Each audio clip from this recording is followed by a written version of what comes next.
महिलांचं अत्यंत महत्त्वाचं अंतर्वस्त्र म्हणजेच ब्रा. रोजच्या वापरात येणारी ब्रा महिलांसाठी अत्यंत महत्त्वाची असली तरी देखील अनेक महिला जेव्हा ती बदलण्याची वेळ येते त्यावेळी मात्र टाळाटाळ करतात. पण तुम्ही वापरत असलेल्या ब्राची अवस्था अशी झाली असेल तर तुम्ही देखील ती तातडीनं बदलायला हवी. ब्राचं मुख्य काम आहे तुमच्या स्तनांना सपोर्ट देणं. जर तुमची ब्रा सैल झाली असेल आणि सपोर्ट देत नसेल तर अशी ब्रा वापरू नका, कारण त्याचा काहीच उपयोग नाही. जर तुमच्या स्ट्रॅप्स ॲडजस्ट करूनही टिकत नसतील तर अशी ब्रा देखील बदलणं फार गरजेचं आहे.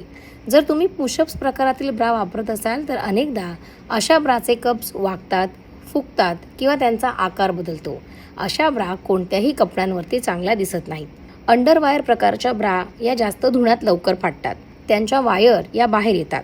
अशा ब्रा अजिबात वापरू नका, कारण त्यांचा स्तनांना अधिक त्रास होऊ शकतो. कॉटनच्या ब्रा या सारख्या वापरल्या गेल्या आणि सारख्या धुतल्या गेल्या तर दिवसेंदिवस त्या घट्ट होत जातात. त्यांचं कापड खरखरीत होऊ लागतं.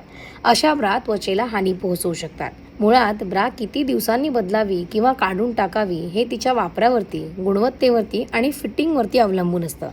एक ब्रा साधारण 6 महिने ते जास्तीत जास्त 1 वर्ष वापरणं योग्य मानलं जातं.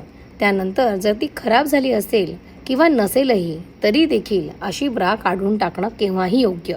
जर एकाच ब्राचा सतत वापर होत असेल तर ती लवकर खराब होऊ शकते. अशा वेळी तुम्ही ब्रा बदलणं जास्त गरजेचं असतं. आणि हो, तुमच्या ब्रा खराब झाल्या आहेत हे तुम्हाला लक्षात आलं असूनही तुम्ही जर त्या वापरत असाल तर तुम्हाला त्वचेचा त्रास, अस्वस्थता नक्कीच जाणवू शकते. त्यामुळे महिलांनो, योग्य वेळी ब्रा बदलणं केव्हाही चांगलं.